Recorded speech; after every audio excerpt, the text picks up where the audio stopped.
So welcome to everyone that's online and watching us, and these will be recorded, so everyone in the audience, you're going to live forever. So it's kicking off a big weekend, lots of activities going on, and this is just one of many. So congratulations to Evan for putting this event together, and the whole team from SAMA that's putting the entire weekend together.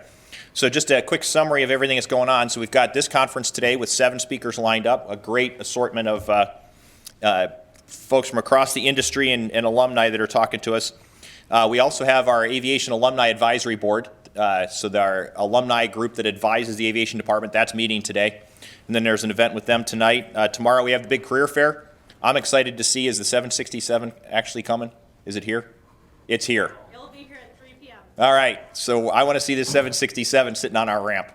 So it is a KC-46 from the Air Force Reserves. So brand new airplane, so excited to see that. It starts off at 9 a.m. tomorrow. I think we have at least 34 companies that are coming to talk to and hire our graduates, both on the pilot side as well as the aviation management. There's all kinds of careers. This is honestly a great time to be entering this career field. If you talk to our alumni that are in the industry today, it's amazing what's going on and what job capabilities there are. And so for the pilots, the one thing I ask them is, what else are you going to do? And so listening to some of the speakers today is listen about the aviation stuff, but listen about what else is going on in their lives and what else they're getting involved in. Is it management? Is it safety? Is it training? What are all those other things that you can be doing in addition to flying or not flying at all? Then we got the career fair tomorrow. The family weekend barbecue is tomorrow night at AvFlight. Saturday we got the pancake breakfast. Women in Aviation International sponsoring that. Alpha Eta Rose doing lunch. Families flying. And then we've got the aviation scholarship ceremony and banquet in the afternoon. So the exciting thing about that is we're giving out $550,000 on Saturday. So for all of the aviation students that are out there, and including some of those are training scholarships from one of the airline partners, so we're excited about that too. Sunday morning kicks off with a 5K run, so you can exercise and get those calories out of there. So I'll turn things over to Evan and the rest of the group today for the great speakers that are here, and thanks again for organizing this, and thanks to all the speakers that are here. I look forward to meeting you as we can over the next couple days.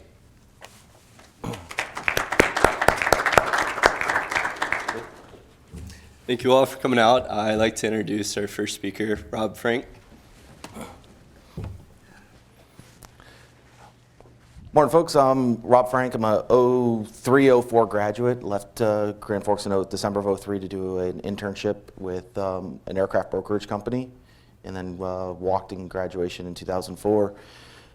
Right now I'm a captain on the 737 800NG and the MAX 8 right now in New York City. We cover all 3 airports, Newark, LaGuardia, and Kennedy. So after graduating, did a little bit bio myself. Myself and one of the 2 speakers after me, Captain Tony Androsky, we were both the test course from Piedmont Airlines. They came to UND and Purdue and wanted to hire 500-hour students. It was 500 hours total time, 50 multi-engine. And it was a test program to see, can these people first get through the training and then successfully be successful line pilots. And when they came up here to interview us, we were scared crapless. We didn't know what was going on, wet behind the ears. And most of us got offered the job, and we had 2-3 weeks. We had to do a bunch of simulator training here at UND. Just to get caught up on IFR, ILS, VOR approaches, non-precision approaches. Back in the day when you actually had to do a VOR, it's not a GPS approach like you guys get to do these days. Some of the older people know how hard NDB's tail rises, head falls, or whatever. But a week after we got the acceptance letter from our job offer from Piedmont, Ken Polovitz and Ken Lovelace and Ken Polovitz sent us letters, and the letter really I was talking to Ken. We were talking to Ken yesterday, and the letter was designed to scare us because the entire UND alumni was on our coattails. Because if we failed, they weren't going to hire us. They weren't. They'll go to other schools or they'll stop the program. And the one thing he wrote was be humble, and that. It's been 18 years, and that's like the one part of that letter that has gotten me through all of my training, is to be humble. be yourself. Nothing's entitled. You have to work to what you get. And that's kind of what I want to talk about today, is how important that is in every aspect of flying as a first officer, captain, and in life, and regular leadership, whatever you want to do in your church or Boy Scouts, Girl Scouts, or whatever extracurricular activities. So then after that, I stayed at Piedmont for 18 months, went on to Air Wisconsin, flew CRJ 200 for about 5,000 hours. And then I did a lot of union work, and that's where I'm also going to talk about some networking and other stuff you do outside of the cockpit. There's a lot you can do, and the dean talked about that too.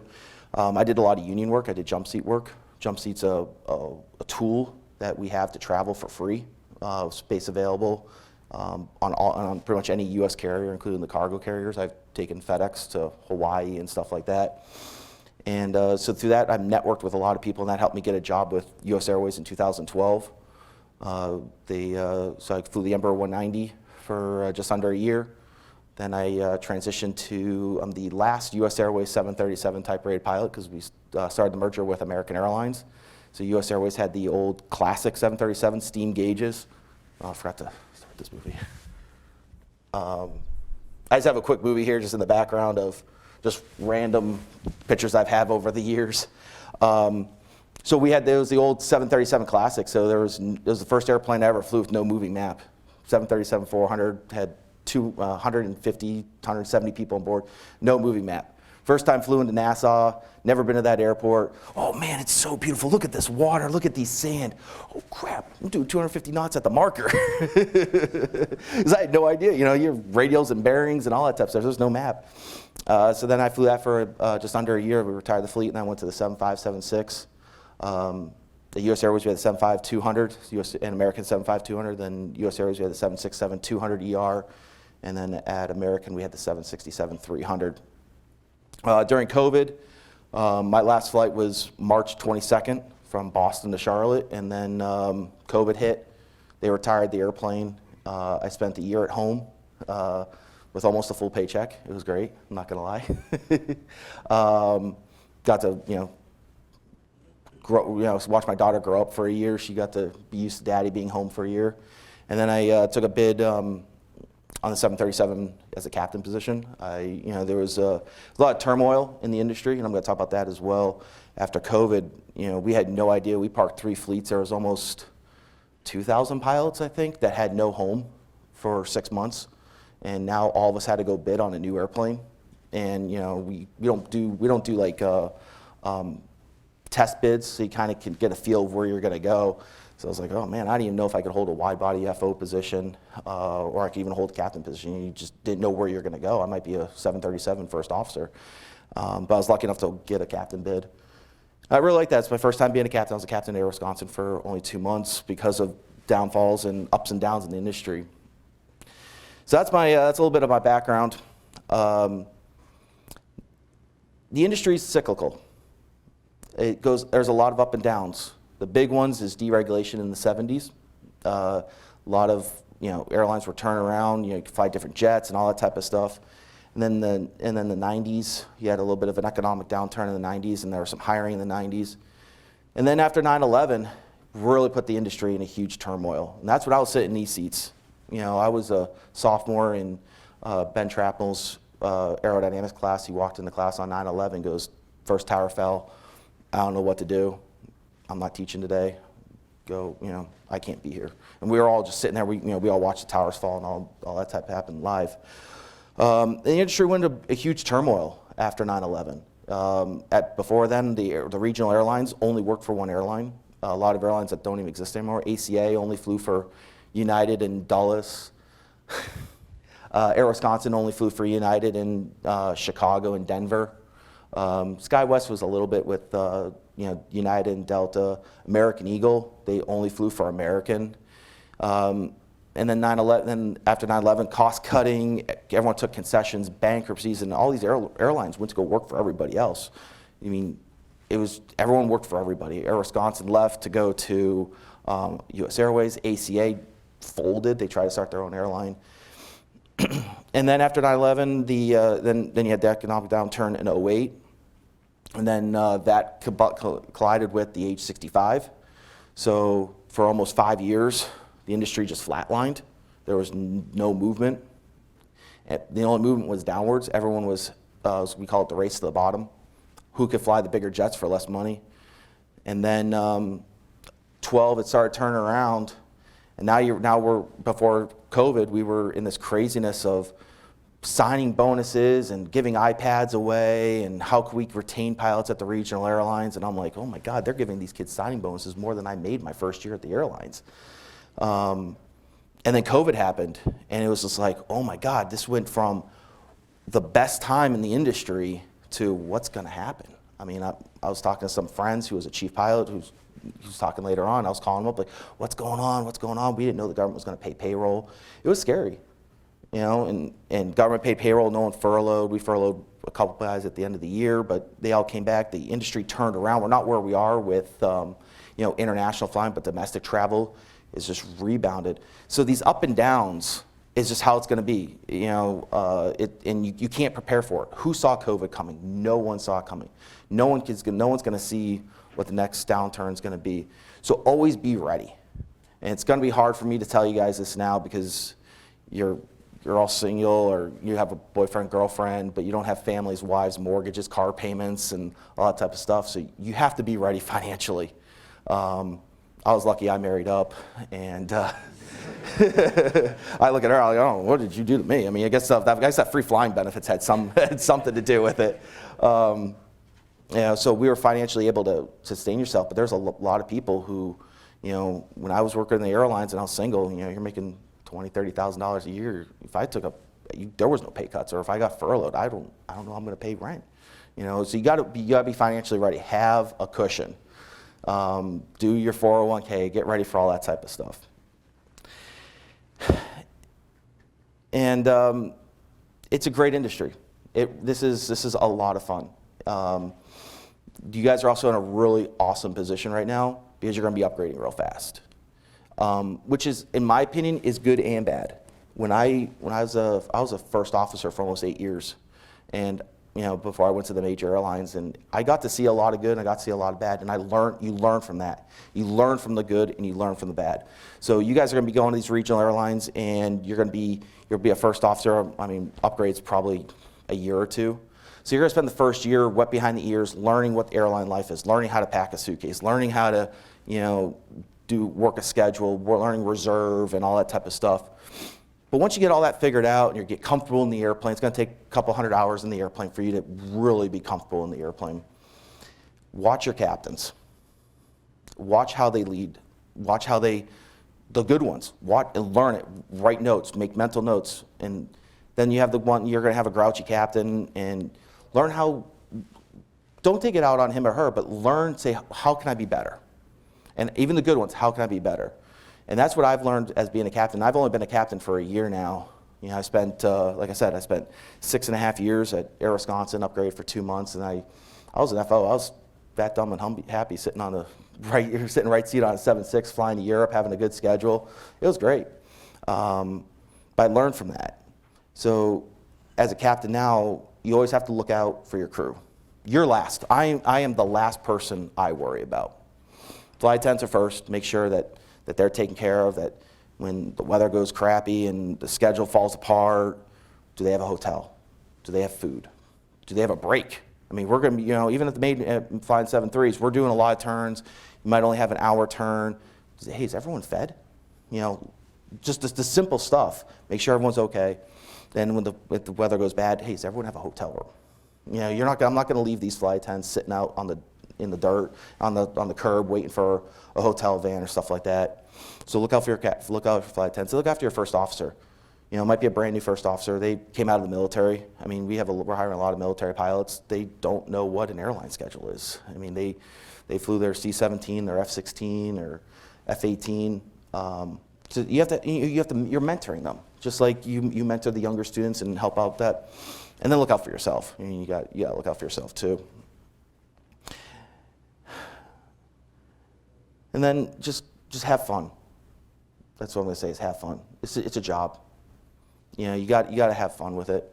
Go on your layovers. Don't be we call them slam clickers. And there's going to be times you're going to be a slam clicker. You're just tired. You just want to go to the hotel room.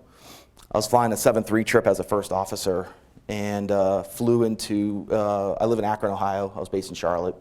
So I commuted in the day of, not too, it wasn't a crazy, I'm not waking up at dark 30. It took a 7 o'clock flight out of Akron down to Charlotte. 10, 11 o'clock show. We did an Nassau turn, and then we were going to, there's these trips I remember. I could tell you what the sky looked like. I could tell you exactly what I had for dinner that night. Actually, the systems on the 737 hydraulic system, I probably couldn't tell you. But I could tell you all about these trips. We had a real young, four brand new flight attendants in the back. Oh, they were so happy to be there. They were just so happy we did. Nassau turn, they were going to West Palm for 30 hours. And captain was just about to retire, older guy, great guy. So we're back in Charlotte, go through customs, flight attendants go, so what are we doing tonight? I'm like, dude, I'm going to bed. I'm exhausted. I've been up, I just flew 3 legs, I went to bed, They're like, oh no, we're going to Hurricanes across the street, we're gonna go get some wings. Captain goes, okay, great, I'm going. I'm like, oh, I guess I can't be the slam clicker being 30-something years old and the 65-year-old guy's going out to dinner with the flight attendants. And it was great because it was really, to me, that was a really awesome trip because it was, I was fairly young, I was with the company with US Airways for 2 years, flight attendants, 6 months, if that. And we're just sitting out there, just having a,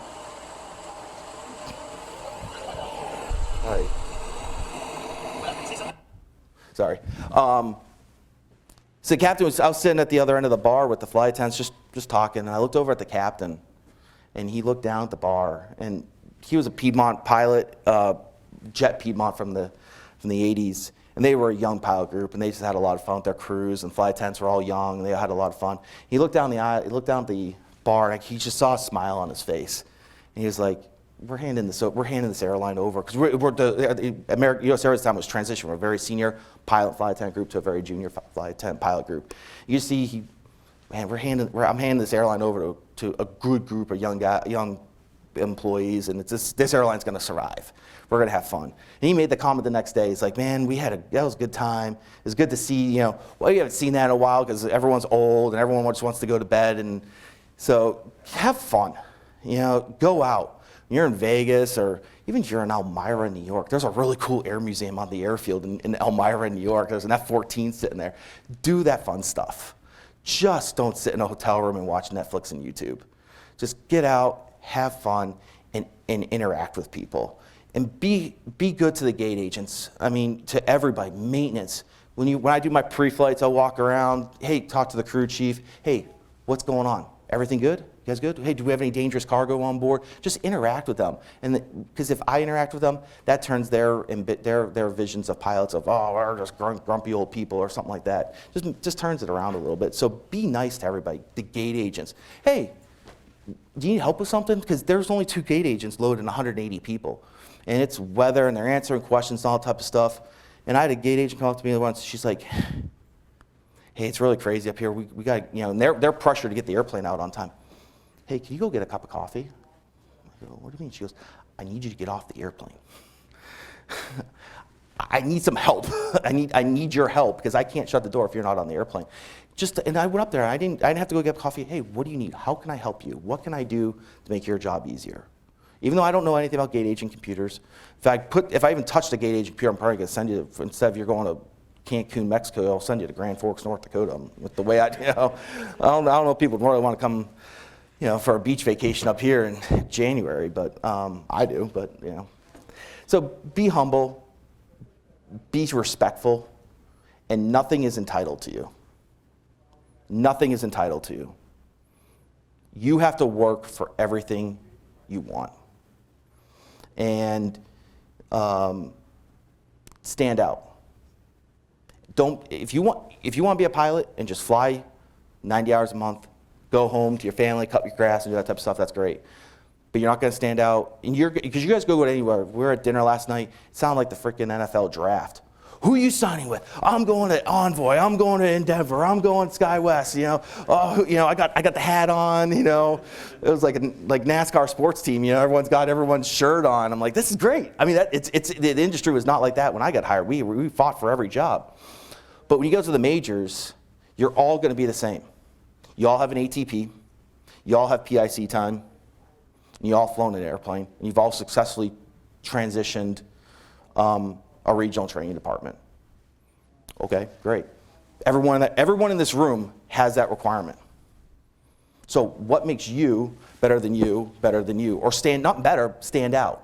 Oh, you work in you volunteer at a hospice. You volunteer at your Boy Scout troop. You volunteer with so-and-so. Oh, you're working on the union ASAP committee, a safety committee. You're doing this. So that brings something out. That brings now at American Airlines, United, Delta, Alaska, Horizon, whoever, you bring more than just a pilot to them. You stand out.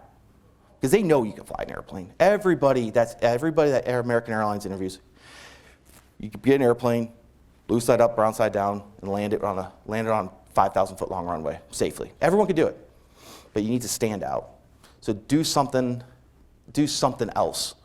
Help be a mentor to younger pilots. Union work.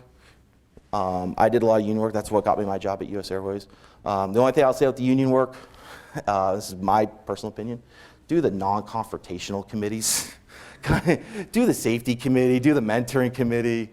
If you want to do the negotiate, it's fine, but you're just going to have a little, it might be, but do the fun committees where you actually have a good relationship with people, which the negotiation committees do, but anyway, I want to thank you guys for this, and I want to open the floor to questions for anything. Like I said, I've flown with the regionals, flew Dash 8s, the Dash 8 100, 200, 300, CRJ, 190, 75, 76, 73s. Any questions?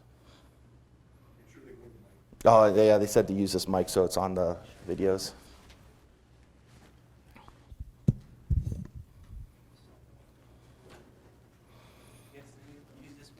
Right here's fine. All right. Earlier you mentioned we should be looking out for what makes a good captain. Do you have anything specific that, as someone that's going to the airline soon to be a brand new FO, wet behind the ears, like you said, what to look out for and what to as a new FO? Going to soon. Listen. Just listen. Listen to what they say. And every captain's going to have a different opinion on everything. And every captain's going to know how to better fly the jet than the other one. But listen, study. Know your systems, know your flows, know your limitations, whatever you need to know, because if you're a brand new first officer, and when I was at Air Wisconsin, I was a captain for 2 months, and I never flew with brand new first officers who, transitioning from a Piper to a CRJ 200 is a very difficult transition. The CRJ 200 ref speed is almost the same ref speed as the 767, 150 knots across the fence. I think it was 130 knots across the fence. That's a lot of power. It's a lot of energy. So you have to tell you. When I was a brand new captain, I had to tell my first officers, "Hey, I'm brand new. You got to watch out for me because I'm gonna make mistakes." So on that side is, if they give suggestions, be open to it. Take their advice. Learn from them. Hey, pull back a little bit more on the stick, or chop the power out at 10 feet, or do like the little stuff like that. But also just be less. Just like don't be confrontational. Mm-hmm.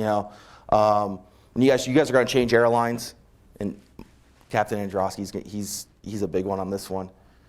When you change airlines, do not say in the training department, "Well, at my old airline we did this way." They don't give a crap. So just be humble. Like that's a big one.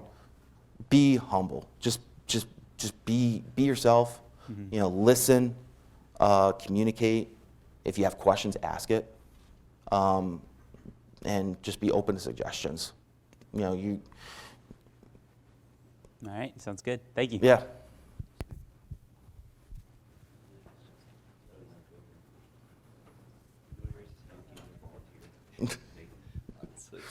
Oh, you have my list of questions I gave you, right? Do you have a favorite country that you visited? Zurich. And why is that? Switzerland. I don't. So on the 7.6, towards the end of the 7.6, we were the best fleet, I think. We had the best trips because we were starting new routes. So we had Bologna. I never made it to Bologna, Italy, Budapest, Prague. Those are some of the new routes we started. And then the 330s picked up some of those routes just because we started with a small airplane. The 330 was able to bring more passengers in there, like into Prague. We were able to bring more passengers in there. So the European country I went to, Shannon, Ireland. That was a real junior trip because it was two pilot flying across the pond. For me, going eastbound is easy. I'm a night, I could stay up late.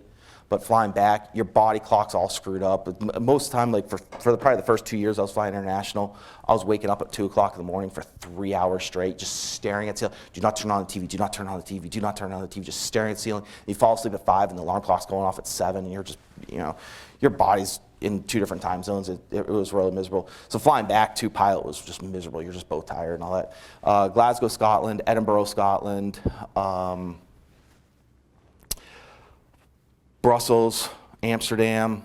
We had London for a little bit, Zurich, Budapest, Prague, Dubrovnik, Croatia. I only did that trip once. That was a 5-day trip. I got a 3-day vacation paid on the company.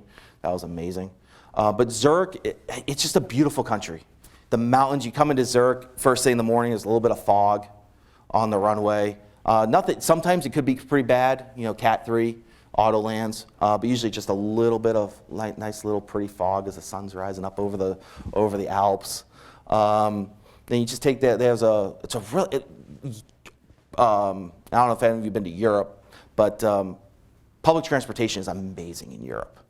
You can transition from like a streetcar to a bus to a subway to a local train seamlessly. And in Zurich, you could go from the train. They had a boat that went around Lake Zurich. They had 2 boats. One that went to just the bigger villages on around the lake, and one that stopped like at every village. You just get on the boat, sit up there in the summertime, fall asleep, take a nap for 30 minutes. You get a nice little tan. You wake up and it's beautiful. I mean, the mountains. Captain and I, we found we thought it was a Swiss Army knife museum. Turns out it was just a store that had like a little pedestal with the history of Swiss Army knife. But I walked in this village, you're just like, oh my God, this is just like out of Sound of Music. It was just amazing. Flying Europe was some of the best flying I've ever done. It's challenging. So at U.S. Airways, we didn't have, it's called CPDLC and data link. So when we coasted out, we were HF radios. That's the only way we talked to anybody. We had no ACARs. We couldn't talk to the company. We had, on our 757s, we didn't have sat phones. I mean, we were every 10 degrees position reports on HF. There's probably a picture went up at some point. I had like artwork. Like that was our big thing at U.S. Airways was you're sitting there for 8 hours. You got nothing else to do. So you have your chart out. Now draw my equal time points. So where diversion airports were. People would draw like where you couldn't go. They'd draw like sharks and pirates and all that type of stuff. But also at the same time, it's like it sounds trivial now, but when you're tired, you look at this map, okay, where do I not want to go? I don't want to go where the shark is, so we're not going south, or we're not going to go north, or this is where we're diverted. This is where our diversion airports are. You're always looking at your diversion airports. So, but yeah, Europe is awesome. I never made it to Asia and stuff like that, but Hawaii I did. But Zurich's my favorite. That's where I'm going that's my retirement gift to myself is a big Zurich trip with my family. Very cool. Can you talk about La Paz? Oh, thank you. So American Airlines was, there's a picture somewhere up here. American Airlines went to La Paz, Bolivia. And it's the highest landing elevation airport. Landing elevation is at 13,000 feet. So going down, it's 3 pilots. Coming back is 2. So the third pilot would just, usually just deadhead home, or they had a seat in the back. So going down, I was the first officer on both the trips. I only did it twice. We did out of Miami. So top of descent, you start depressurizing the cabin. So you go down. I think you set the cabin pressurization to 8,000 feet or something like that. So you start top of descent. As soon as the cabin hits 8,000 feet, you put your masks on. And now you depressurize the cabin at 20,000 feet. I mean, 20,000 feet, you're putting flaps out. I mean, you're on downwind at 20,000 feet. So you have your mask on, doing everything on mask, and like it's different. I mean, we do the masks in training. You guys probably doing the CRJ course if you do it. You put the mask on. Okay, guys. Okay, you guys all simulated how to put the mask on. No, try to talk with a mask on. It's so challenging because you have the mask. You can't. Your whole communication, the way to communicate, just talking is different because you have to talk, stop, and then let the other person talk. Like you're talking on your radio communication the whole way to the other pilot. And so we depressurize, you land. Flight tents, we have some, where's our South America flight tents? Are they? We have a couple flight tent domiciles in South America, so they only fly that trip. Flight tents are getting sick in the back in altitude sickness. They know how to handle it. I mean, so we don't have to cancel the trip. But yeah, and then whenever you program the FMS, whenever you touch anything in the cockpit, you have to be on an oxygen. You cannot program the FMS without being on your O2. You take off unpressurized at 13,000 feet. And then once you get the gear in the well, now you start pressurizing the airplane. So the third pilot is, I'm sitting there flying because the captain flew in.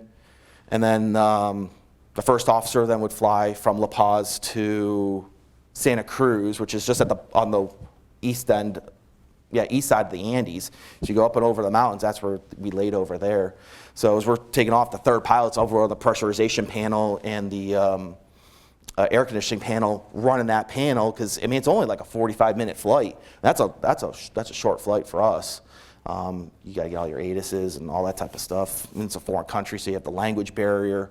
So you're both on headsets. And granted, the American guys, they flew down to South America every day. So, they just flew those trips. So they know all the radio frequencies now. But for me, just listening to, South American speaker, I had to have both. Even in Europe, I'd have to have, there's no talking, no reading magazines, none of that type of stuff. When you're in Europe, both headsets are on, and you sit there and you have to listen to every communication when you're flying Europe, until you get used to it. I flew it for 5 years, never really got used to it because we only flew it in the summertime. But La Paz I'm glad I did it. It's not something I want to do every day, but it's pretty cool to say that I landed an airplane at 13,000 feet. I will say that, like I said, I had 5,000 hours in the CRJ 200. I did not want to have a V1 cut at sea level. And I saw CRJs up there at 13,000. I'm like, having a V1 cut at 13,000 feet?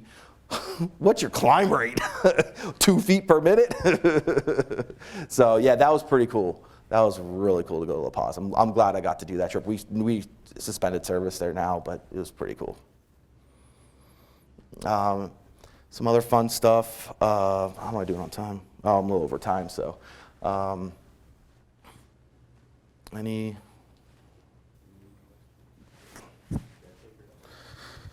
Oh man, this guy used to be my flight instructor. What do you appreciate most about your time at UND when you look back nostalgically that's, taken you through your career so far? What do you look back and say, I'm really glad I had that experience at UND, or they built this into me? Altitude chamber. Just to know what your flight phys, and I think I asked it yesterday, I was like, man, can I come back up here and do that? Because it'd be cool to do it again. The altitude chamber, but the students, like how we ran stage checks, incredibly prepared me for Piedmont and Air Wisconsin. Those were very, very, very difficult training programs. When Tony and I went through, Captain Androsky and I went through Piedmont, we got the letter from Kent and Paul and Ken, and we studied every night. I think we spent one night, we had security training, and we lost it that day. Like we needed a night to laugh and joke. And the security stuff we had, we were saying some jokes I can't even tell you here. But we just needed to vent because we studied every night. We were in the class all day, go to dinner, study at dinner, get back to our hotel room. We had 4 of us who were studying. But the stage checks prepped us for it. There was something on the stage checks we had to do. So you had to write out the checklist or something. No, the emergency. Yeah, you had to write out your stage check. Here's a piece of paper. You had to write that out. Air Wisconsin was like that. We had a media action item checklist. So they would say, okay, what's the emergency action item for this? There are none. What's the checklist say? And you had to have verbatim what the checklist was. We didn't have V-speeds, but our limitations. I mean, my no cards. I'm a no card started guy. My no cards for Air Wisconsin are like this. Like I still have them. I'm a nostalgic guy. I still have a lot of crap I can't get rid of. My daughter's gonna be throwing a lot away, a lot of stuff. But I have my no cards. They're this thick for everything. V-speed for this. You know, what's the IAC for that? You know, so just like the stage checks really, like it sounds stupid. What do I need to know this for? You know, like we were all wet behind the ears. Oh, I'm a Seminole driver. I don't need to know this stuff. You know, what do I need to know that for? Well, you go to the airlines. They expect you to know that. At the majors, because you change airplanes so much and we're transitioning stuff, we have, you know, well, what was the memory item on this? Was that a Boeing thing? Was that an Airbus thing? Was that a Super 80 thing? So they kind of had to, you know, not dummy down, but get rid of some of that stuff because you just can't, the brain can't memorize that stuff. I mean, I still have I left Air Wisconsin in 2012, and I still have my entire V1 cut profile memorized. I ran into a check airman. He goes, pause rate, gear up, speed mode, max thrust, bug 2, pause rate, speed mode, max thrust, bug V2, set heading, half bank, set heading mode, half bank on. He's like, you have that memorized from 7-10 years ago? I'm like, yeah, it's just ingrained in me. I can't dump that. But the stage checks really, like all that stuff, just really prepped, you know, made the transition easier to get ready for that type of stuff.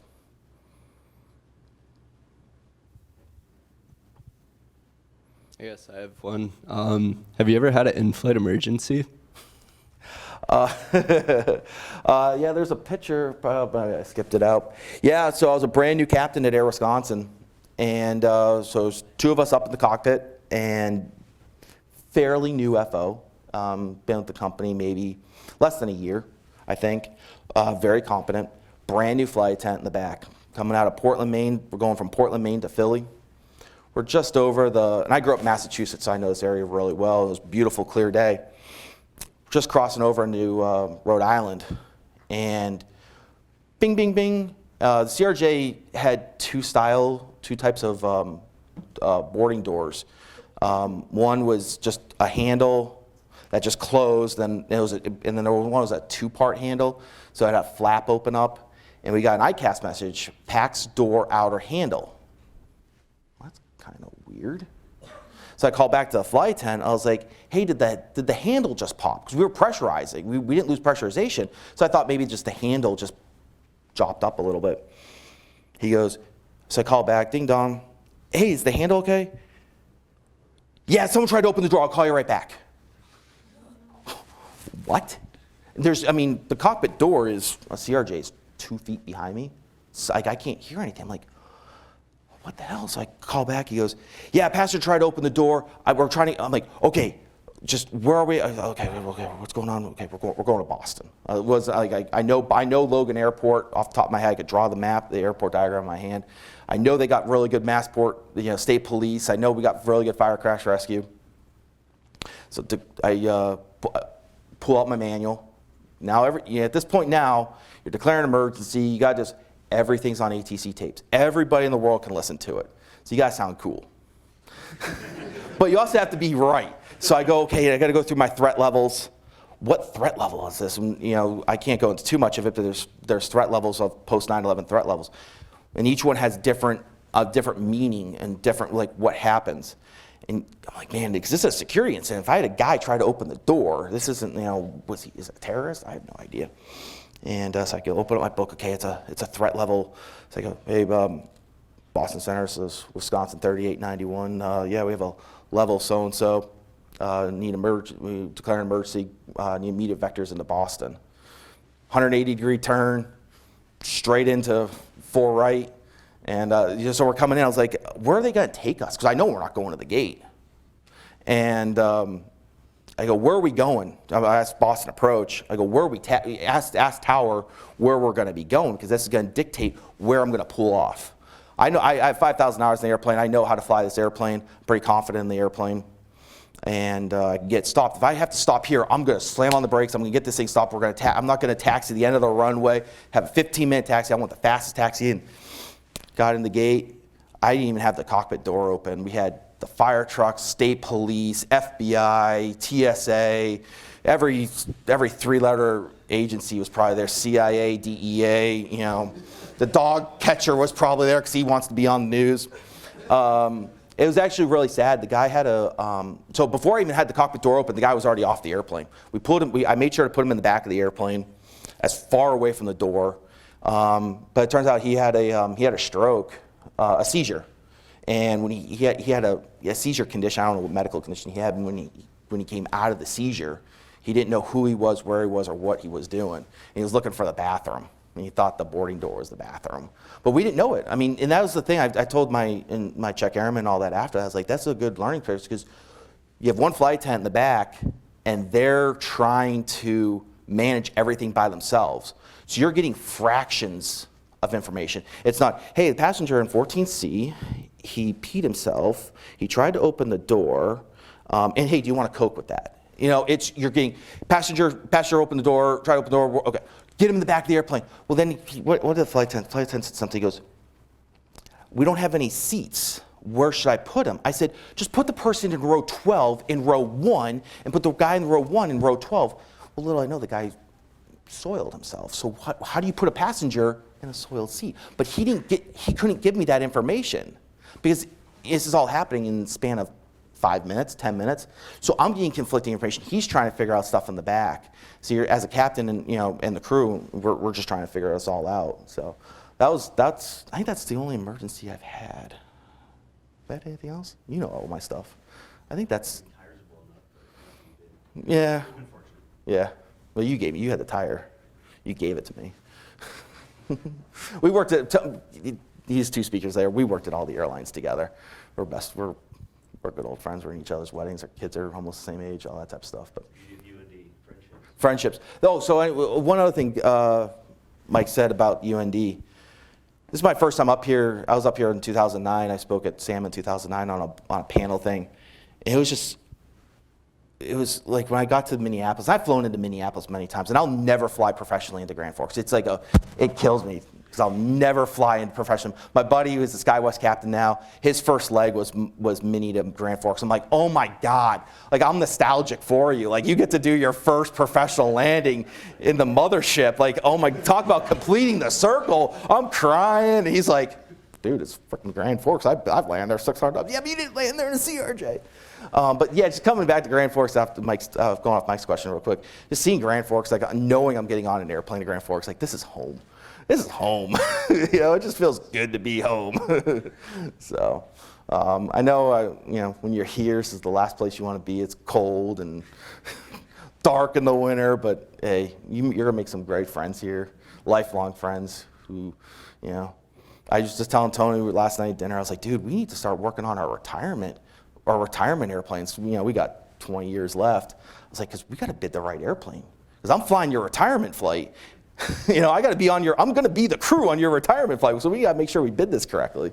Bid our airplanes right. So, anything else? Fantastic. All right. Well, thank you guys. I appreciate it.